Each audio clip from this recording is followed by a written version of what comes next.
ሰላምን ጥዕናን ንኹልኹም ተኸታተልተይ ይኹን እንዳበልኩ ናብ ናይ ልምዓንቲ መደበይ ከኣቱ ኣብ ናይ ልምዓንቲ መደበይ ከምቲ ልሙድ ንዓኹም ንተኸታተልተይ የምህርዩ ኢለ ዝሓሰብክዎ መደብ ሒዘልኩም መፅእ ኣለኹ። ናይ ልምዓንቲ መደበይ ዘልዕሎ ድሕሪ ፆታዊ ርክብ ፈፂምኩም ክትገብርዎም ዘይብልኩም ናብ ከቢድ ሓደጋ ከብፅሑኩም ዝኽእሉ 5 ሓሳባት ክንርኢና ብቐሊል ክረኣዩ ዘይብሎም ንሂወትኩም ዘስግኡ 5 ነገራት ኢና ክንርኢ። እስካብ ናይ መደበይ ፍጻመ ሓቢርኩም ንፀንሑ። ነዚ ቻነል ሓድሽቲ ዝኾንኩም ሰብስክራይብ ብምግባርን ነታ ናይ ደወል ምልክት ሓንቲ ሻዕ ብምንካዕን ዝተፈላለዩ ናይ ፆታዊ ርክብ፣ ናይ ጥዕና ከምኡውን ናይ ሓዳርን ናይ ፍቕርን ሂወት ኢንፎርሜሽን ትረኽብሉ ቻነል ስድራ ንኽትኮኑ ብኽብሪ ንሓትት። መደብና ናብ ብዙሓት ሰባት በፂሑ ብዙሓት ኣሕዋትና ትምህርቲ ንኽወስድሉ ላይክ ጌርኩም ጀምርዎ። ስድራ ንዝኾንኩምኒ እንዳመስገንኩ ናብ መደበይ ክምለስ። ፆታዊ ርክብ ንምፍፃም ብዙሕ ትምህርቲ ዘይከድልየኩም ይኽእል እዩ። ምክንያቱ እንታይ እዩ? ናቹራሊ ክንፈልጦ ስለንኽእል ኮይኑ ግና ድሕሪ ፆታዊ ርክብ እንታይ ክገብሩ ከም ዘለዎም ብዘይ ምፍላጥ ብዙሓት ሰባት ኣይጥንቀቁን። ስለዝኾነ ድማ ናብ ከቢድ ሓደጋ ንኸይኣቱ ግድን ክትፈልጥዎም ስለ ዘለኩም ኢለ እየ ነዚ መደብ ኣዳሊልኩም። እቲ ቀዳማይ ድሕሪ ፆታዊ ርክብ ክትፍፅምዎ ዘለኩም ሽንቲ ምሻን እዩ። ብፍላይ ኣብዝሓ ግዜ ደቂ ኣንስትዮ ንሽንቲ ኣይተትስኣን፣ ደቂ ተባዕትዮ እዮም ዝትስኡ። ስለዝኾነ ድሕሪ ፆታዊ ርክብ ዘይትሸኑ እንተኮይንኩም ኣብ ደቂ ኣንስትዮ ኣብ ውሽጢ ብልዕትኽን ዝተርፍ ስፐርም ስለዝህሉ ብሽንቲ ተፀሪጉ ክወፅእ ኣለዎ። ምክንያቱ እንታይ እዩ? እቲ ኣብ ውሽጢ ብልዕትኽን ዝተረፈ ስፐርም ምንም ዓይነት ጥቕሚ ስለዘይብሉ ኣብ ብልዕትኽን ብምትራፍ ናብ ኢንፌክሽን ከቃልዐክን ይኽእል እዩ። እቲ ወዲ እውን ብኮንዶም ይኹን ብዘይ ኮንዶም ፆታዊ ርክብ ምስ ፈፀመ ካብ ምትልኡ ሙሉእ ንሙሉእ ተፀሪጉ ዘይወፀ ስፐርም ስለዝህሉ እዚ ስፐርም እውን ብሽንቲ ተፀሪጉ እንተዘይወፅዩ ኣብ መትልኹም ኢንፌክሽን ከቃልዐኩም ይኽእል እዩ። እዚ ድማ ንኻሊእ መዓልቲ መትሎ ደው ናይ ዘይምባል ፀገም እውን ከስዕበልኩም ይኽእል እዩ። ስለዝኾነ ድሕሪ ፆታዊ ርክብ ፈፂምኩም ምስ ወዳእኹም ደቂ ኣንስትዮ ኮና ደቂ ተባዕትዮ ግድን ንሽንቲ ክትስኡን ክትሸኑን ኣለኩም። ኣብ ብልዕትኽን ዝተርፍ ስፐርም ናብ ናይ ብልዕቲ ኢንፌክሽን ስለዘቃልዐክን ኣብ ምትልኹም ዝተርፍ ዘይወፀ ስፐርም እውን ኣብ ደቂ ተባዕትዮ ድማ ብተመሳሳሊ ናይ መትሎ ኢንፌክሽን ስለዘስዕበልኩም እዚ ኢንፌክሽን ድማ ድሕሪ ግዜ መትሎ ደው ዘይምባል ፀገም ከቃልዐኩም ዝኽእል እዩ። ስለዝኾነ ግድን ክትሸኑ ኣለኩም። ኣብ መበል ካልኣይ ንሪኦ ድሕሪ ፆታዊ ርክብ ክንጥንቀቐሉ ዘለና ነገር ድማ ብፍላይ ንደቂ ኣንስትዮ እዩ። ራሕሲ ዘለዎ ጨርቂ ጌርክን ንብልዕትኽን ምድራቕ ጌጋ እዩ። ደቂ ኣንስትዮ ድሕሪ ፆታዊ ርክብ ኣብ ብልዕተን ራሕሲ ከም ዘሎ እንተትሰሚዕወን ብደረቕ ጨርቂ ክተድርቓ ኣለክን እምበር ራሕሲ ዘለዎ ጨርቂ ተጠቒምከን ክተድርቓ የብልከንን። ምክንያቱ እንታይ እዩ? ብልዕቲ ደቂ ኣንስትዮ ናቹራሊ ብጣዕሚ ሴንሲቲቭ ዝኾነ ክፋል ሰውነተን እዩ። ስለዝኾነ ኣብ ብልዕትኽን ዘሎ ኬሚካል ኮምፖዚሽን ከዛብዖ ስለዝኽእል ርሑስ ጨርቂ ተጠቒምከን ክተድርቓ የብልከንን። ካብዚ ብተወሳኺ ብርሑስ ጨርቂ ንብልዕትኽን ክትሓሲኦ እንተለኽን ክትልሕፅኦ ስለትኽእላ እንተተኻኢሉ ብዝደረቐ ጨርቂ ንብልዕትኽን ክተድርቓ ኣለክን። እዚ ቀሊል ሓሳብ ክመስል ይኽእል እዩ፣ ግና ብጣዕሚ ከቢድ ሳዕቤን ስለ ዘለዎ ተጠንቀቓሉ።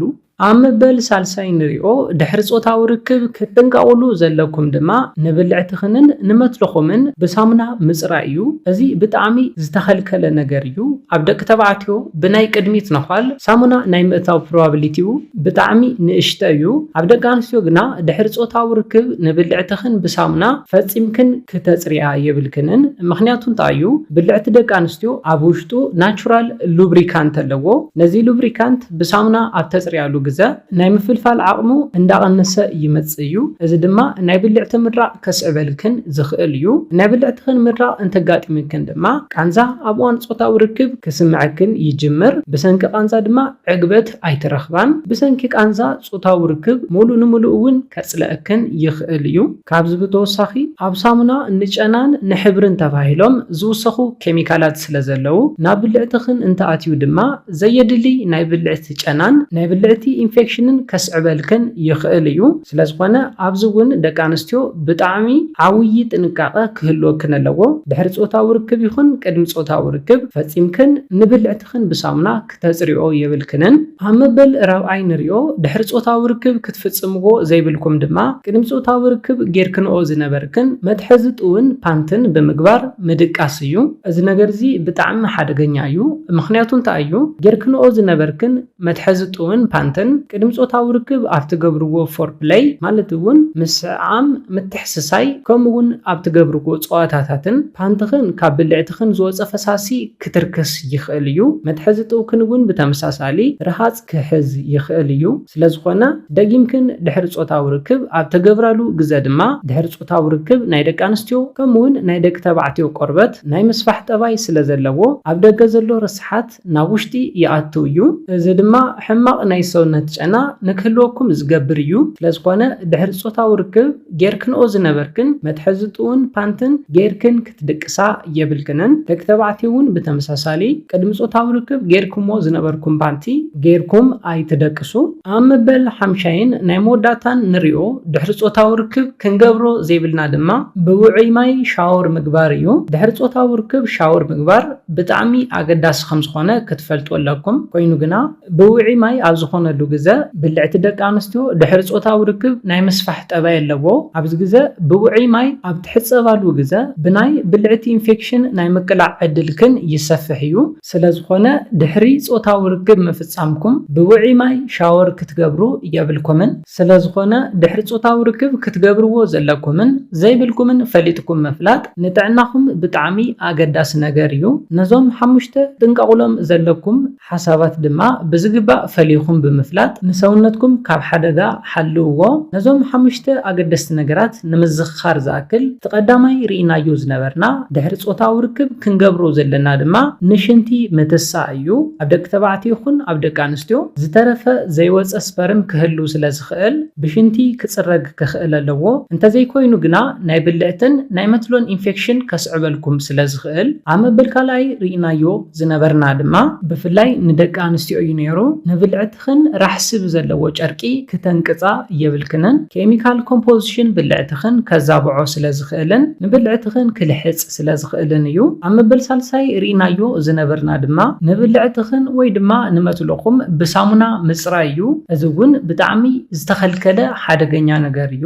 ሳሙና ናብ ብልዕትኽን ኣትዩ ብኡ ክተፅርያሉ ኣይግባእን። ኣብ መበል ራብዓይ ርኢናዮ ዝነበርና ድማ ቅድሚ ጾታዊ ርክብ ጌርክንኦ ዝነበርክን መትሐዚ ጥውን ፓንትን መሊስክን ድሕሪ ጾታዊ ርክብ ጌርክን ምድቃስ ዝተኸልከለ ሓደገኛ ነገር እዩ። ምክንያቱ ድማ ረስሓትን ዘየድሊ ፈሳስን ድሕሪ ጾታዊ ርክብ ካብቲ ጌርክንኦ ዝነበርክን ፓንትን መትሐዚ ጥውን ክኣቱ ስለ ዝኽእል እዩ። ኣብ መበል ሓምሻይን ናይ መወዳእታን ርኢናዮ ዝነበርና ድማ ብውዑይ ማይ ሻወር ምግባር እዩ። ድሕሪ ጾታዊ ርክብ ሻወር ምግባር ብጣዕሚ ኣገዳሲ ነገር ዋላ እንተኾነ ብውዑይ ማይ ግን ክኸውን የብሉን።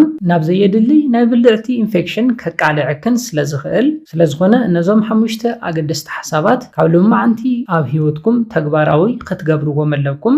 ምክንያቱ ድማ ንጥዕናኹም ንምሕላው ኣገደስቲ ስለዝኾኑ ሰውነትኩም ከጋጥሞ ካብ ዝኽእል ሓደጋ ንምክልኻል ነዞም 5 ሓሳባት ብዝግባእ ተጠቐምሎም እንዳበልኩ ናይ ልምዓንቲ መደበይ በዚ ክዛዝም ካብ ናይ ልምዓንቲ መደበይ ዝኾነ ሓድሽ ነገር ከም ዝሓስኩም ተስፋ ይገብር። ነዚ ቻነል ሓደሽቲ ዝኾንኩም ሰብስክራይብ ብምግባርን ነታ ናይ ደውል ምልክት ሓንቲ ሻዕ ብምንካዕን ዝተፈላለዩ ናይ ጾታዊ ርክብ ናይ ጥዕና ከምኡውን ናይ ሓዳርን ናይ ፍቕርን ሂወት ኢንፎርሜሽን ትረኽብሉ ቻነል ስድራ ክትኮኑናን ከተተባብዑናን ብኽብሪ ንሓትት። መደብና ናብ ብዙሓት ሰባት በፂሑ ብዙሓት ሰባት ትምህርቲ ንኽወስድሉ ላይክ ሼር ምግባርኩም ኣይትረስዑ። ሓሳብ ርእቶኹም ንቻነልናን ንመደብናን ንምዕባይ ስለ ዝሕግዘና ሓሳብ ርእቶኹም ብኮሜንት ግለጹልና።